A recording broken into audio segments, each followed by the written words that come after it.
Mobile phone screen repair is Omnitech's most common repair since 2007. But why has screen repairs become so popular, and how does this relate to the size of our phone?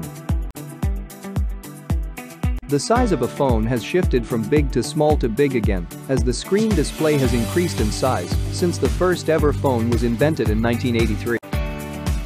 Let's start with the first ever portable mobile phone, Motorola Dynatac 8000X. Measured 3,300mm tall and 898mm wide. It was weighed almost 1 kilogram. For the most elite in the start of a revolution and into a focus on portability and communication. From 1999 to 2006 the trend was being on the go. Nokia 71110 launched in 1990 was measured 125mm in height and 53mm in width. And BlackBerry Pearl 8100 launched in 2006 was measured 107mm in height. Mobile phones at this time began to increase their features with the release of phone photography and video calling. However, the idea of a pocket phone was still the largest status symbol. But it wasn't until 2007 to 2010 that features began to expand and become more important. iPhone was one of the first to introduce touchscreen controls.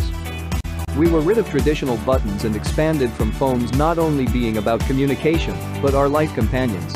Gaming, entertainment, reading, photography, video chat, calculator, notes and etc.